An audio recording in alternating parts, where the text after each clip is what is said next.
కట్టడము జిల్లా నిర్మించిన వారు ఓరుగల్లు, వరంగల్ కాకతీయులు, గద్వాల జోగులాంబ సోమనాద్రి, గోల్కొండ హైదరాబాద్ కులీ కుతుబ్షా, రాచకొండ నల్గొండ రేచర్ల సింగమ నాయుడు, దోమకొండ కామారెడ్డి కామినేని వంశస్థులు, భువనగిరి యాదాద్రి త్రిభువనం మల్ల విక్రమాదిత్యుడు, దేవరకొండ నల్గొండ రేచర్ల పద్మనాయకుడు, ఖమ్మం కిల్లా ఖమ్మం కాకతీయ రాజులు, మెదక్ కోట మెదక్ ప్రతాపరుద్రుడు, ఫలక్నామా హైదరాబాద్ సర్ వికార్ ఉల్ ఉమ్రా.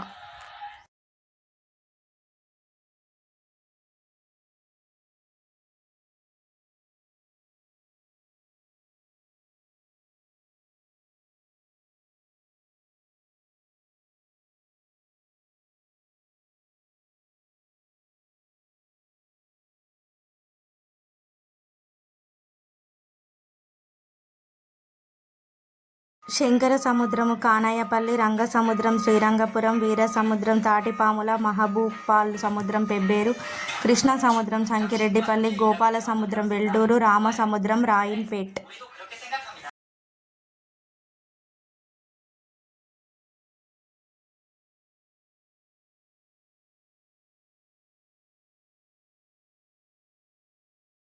వనపర్తి సంస్థాన రాజధానులు చూడండి: పాతపల్లి, సుగూరు, పెద్దంజనంపేట, కొత్తకోట, శ్రీరంగపురం, వనపర్తి.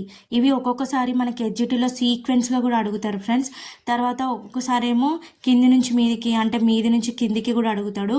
వనపర్తి సంస్థాన రాజు. హాయ్ ఫ్రెండ్స్, ఇది ఎడ్జిటీలో మనకి ఇందులో నుంచి ఖచ్చితంగా ఒక బిట్ వస్తుంది. ఆల్రెడీ మనకు ప్రీవియస్ టెట్లో కూడా వచ్చింది చూడండి. ఆకాశం మబ్బులతో ఉంటే ఎలా ఉంటుంది? ఎండగా ఉంటే, వర్షం పడితే, వడగళ్ళ వాన పడితే, గాలి తూర్పు నుండి పశ్చిమ దిశగా వీస్తే, గాలి పడమర నుండి తూర్పు దిశగా వీస్తే, గాలి దక్షిణం నుండి ఉత్తరం దిశగా వీస్తే, గాలి ఉత్తరం నుండి దక్షిణ దిశగా వీస్తే చలిగా ఉంటే. ఓకేనా ఫ్రెండ్స్, ఇవన్నీ ఒక దగ్గర రాసుకోండి ఫ్రెండ్స్. ఇవి 5th క్లాస్ అకాడమిక్ టెక్స్ట్ బుక్లో నుంచి ఇవి నేను పెట్టిన వీడియో. ఓకేనా ఫ్రెండ్స్? హాయ్ ఫ్రెండ్స్, ఇది 5th క్లాస్ ఎడ్జిటీ. ఓకేనా చూడండి. ఇవి చాలా ఇంపార్టెంట్. అసలు మీకు తెలుసా అని అందులో డబ్బాలో ఉన్నాయని. ఓకేనా. 108 వాహనంలో వైద్య సిబ్బంది ప్రతిరోజు ఒక గ్రామానికి వెళ్ళి అక్కడి ప్రజలకు ఆరోగ్య పరీక్ష నిర్వహిస్తారు. అవసరమైన మందులు ఉచితంగా ఇస్తారు. ఆరోగ్య రక్షణకు తీసుకోవాల్సిన జాగ్రత్తలను వివరిస్తారు. వాహనంలో డాక్టరు, ఇతర సిబ్బంది ఉంటారు. ఆరోగ్యానికి సంబంధించి ముందస్తు జాగ్రత్తలు చెబుతారు.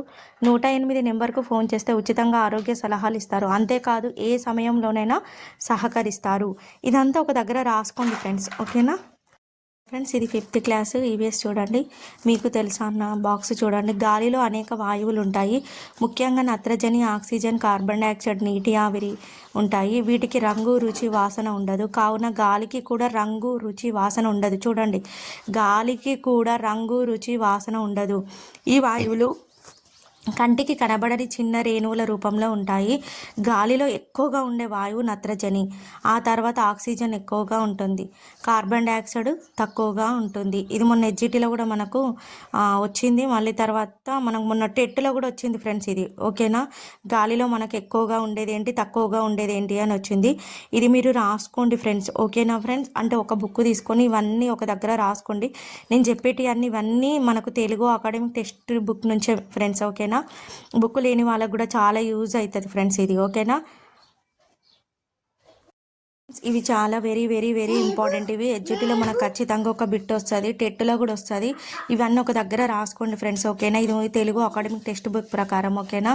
చూడండి, మొదటి ప్రాణ రక్షక సూత్రం: రోగిని వెల్లకిలా పడుకోబెట్టాలి, బట్టలు వదులు చేసి గాలి పీల్చే మార్గంలో అడ్డంకులుంటే తొలగించాలి, పరిస్థితిని బట్టి తలను పక్కకు వంచాలి. రెండవ ప్రాణరక్షణ సూత్రం: ఊపిరి ఆడుతుందా లేదా పరిశీలించండి. ఊపిరి తీసుకోవడంలో ఇబ్బందులు ఉన్నప్పుడు విషం, యాసిడ్, వాంతుల సందర్భంలో మినహా మిగిలిన సందర్భంలో నోటితో కృత్రిమ శ్వాస అందించాలి. మూడవ ప్రాణ రక్షణ సూత్రం చూడండి: గుండె కొట్టుకోవడాన్ని పరిశీలించాలి. స్పందన లేకపోతే ఎదురు రొమ్ముపై అరచేతులు ఒకదానిపై ఒకటి ఉంచి అణిగేటట్లు నొక్కాలి. ఓకేనా ఫ్రెండ్స్. ఇక్కడ చూడండి, మీకు తెలుసా ప్రమాదం జరిగిన మొదటి గంటను గోల్డెన్ అవర్ అంటారు. ఓకేనా ఫ్రెండ్స్, ఎందుకంటే మొదటి గంటలో మనకి సరైన చికిత్స అందిస్తాం కదా, సో అందుకని అలా అంటారు. ఇది చాలాసార్లు వచ్చింది బిట్టు. ప్రమాదం జరిగిన మొదటి గంటను గోల్డెన్ అవర్ అంటారు. చూడండి, ఇది చాలాసార్లు వచ్చింది. ఓకేనా ఫ్రెండ్స్. ఫ్రెండ్స్ ఇవి ప్రాణరక్షణ సూత్రాలు ఓకేనా. ప్రథమ చికిత్సకు సంబంధించి 3 ప్రాణరక్షణ సూచనలు పాటించాలి కదా ఓకేనా ఫ్రెండ్స్, అవి ఓకేనా. హాయ్ ఫ్రెండ్స్, ఇది very very very very important. మనకి హెచ్జిటీలో ఖచ్చితంగా ఈ బిట్ వస్తుంది ఫ్రెండ్స్ ఓకేనా.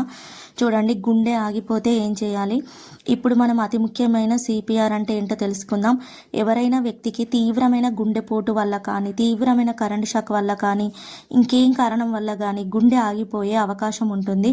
అప్పుడు మనము అక్కడుంటే చేసే ప్రక్రియను ఏమంటారంటే సిపిఆర్ అంటాము.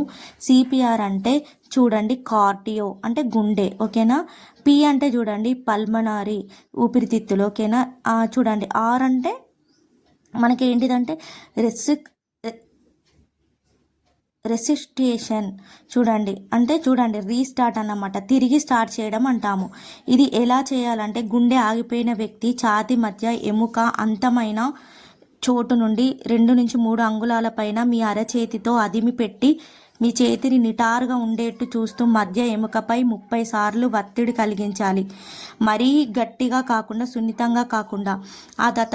ఆ తదుపరి నోటి ద్వారా 2 కృత్రిమ శ్వాసల్ని ఊపిరితిత్తుల్లోకి పంపించాలి. ఇలా నిమిషానికి చూడండి 30:2:3 అంటే 30 సార్లు ఒత్తిడి కలిగిస్తూ 2 సార్లు కృత్రిమ శ్వాసలను ఇవ్వాలి.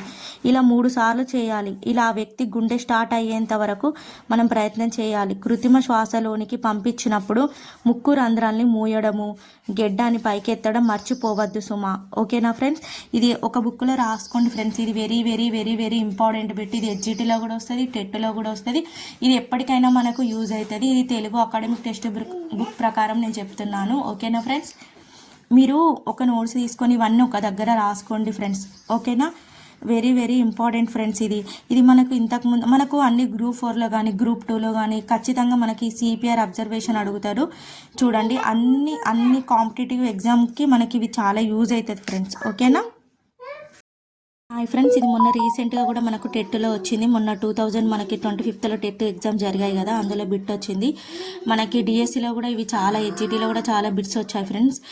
ఇదంతా ఒక దగ్గర మీరు బుక్ తీసుకొని అందులో మొత్తం రాసుకోండి ఫ్రెండ్స్. ఇది తెలుగు అకాడమిక్ టెక్స్ట్ బుక్ ప్రకారం చెప్తున్నా నేను, అందులో నుంచే ఫ్రెండ్స్ ఓకేనా. చూడండి, తరిగిపోయే శక్తి వనరులు, తరిగిపోని శక్తి వనరులు. చూడండి, తరిగిపోయే శక్తి వనరులు ఏంటి?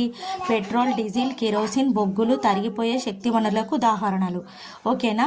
ఇక్కడ చూడండి, సౌరశక్తి, గాలి శక్తి, నీటి శక్తి తరిగిపోని శక్తి వనరులకు ఉదాహరణలు ఓకేనా. తరిగిపోయే శక్తి వనరులు చూడండి, వీటికి ఖర్చు ఎక్కువట. ఇవి కాలుష్య కారకాలు, ఇవి ఎక్కువ కాలం లభించవు. వీటికి బదులుగా వేరే శక్తులను తయారు చేసుకోవడం అవసరం ఓకేనా. తరిగిపోని శక్తి వనరులు చూడండి, వీటికి ఖర్చు తక్కువ, ఇవి కాలుష్య రహితాలు, ఇవి ఎప్పటికీ లభిస్తాయి. ఇతర శక్తుల తయారీ కన్నా వీటిని సక్రమ పద్ధతిలో అధికంగా వాడుకోవడం అవసరం ఓకేనా ఫ్రెండ్స్. ఇవన్నీ ఒక దగ్గర రాసుకోండి ఫ్రెండ్స్. ఇవి మొత్తం మనకి తెలుగు అకాడమిక్ టెక్స్ట్ బుక్ ప్రకారము నేను అందులో నుంచే ఈ బిట్స్ నేను ఇంపార్టెంట్ బిట్స్ అన్ని నేను ఇక్కడ వీడియో రూపంలో పెడుతున్నాను. మీరు అన్నీ ఒక దగ్గర రాసుకోండి, చాలా యూజ్ అవుతాయి.